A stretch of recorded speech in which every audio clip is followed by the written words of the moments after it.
বন্ধুরা, হ্যাপি হোলি সবাইকে। আজকে হচ্ছে দেবদোল। তো দেখো, আজকে ছোট্ট একটা তোমাদের সাথে শেয়ার করছি। আজকে ছোট্ট একটা ব্লগ নিয়ে আসলাম।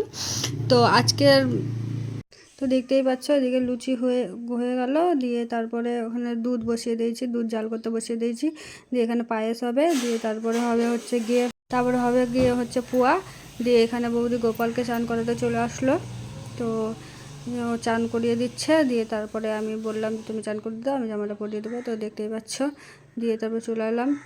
দিয়ে এখানে হচ্ছে। দিয়ে আমি ফলগুলো আমানি করে নিলাম। দিয়ে চলে চলে এলাম। পায়েসটা হয়ে গেল। দিয়ে আমি পোয়া ভাজছি। দেখো পোয়াগুলো কি সুন্দর ফুলছে। ভালোই হচ্ছিলো, মজা আসছিলো ভেজে, ভালো লাগছিলো। তো এই যে হয়ে গেল, পোয়া হয়ে গেল। তো চলো এখন যাই পুজো করতে। তো মাকে রেডি করে দিচ্ছি, মা পুজো করছিল, আমি রেডি করে দিলাম সব। তো এই যে হয়ে গেল সব কিছু। দিয়ে মা এখন পুজো করছে। তা আমিও দিয়ে দিলাম ঠাকুরকে ফুল দিয়ে দিলাম। আর দিয়ে দিলাম হচ্ছে গিয়ে আবির লাগিয়ে দিলাম গপুকে। এই যে গপুকে আবির লাগিয়ে দিলাম।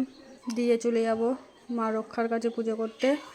তো চলে এলাম মা রক্ষাকালী পুজো করতে। এখানে অনেক ভিড় ছিল, সবাই পুজো করছিল। আমি গেছিলাম পুজো করতে।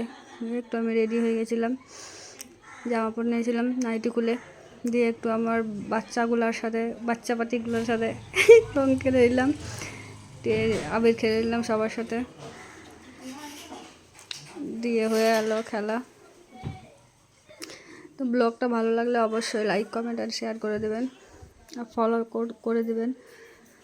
এখান থেকে ব্লগটা এন্ড করছি। বাই বাই সবাইকে, টাটা।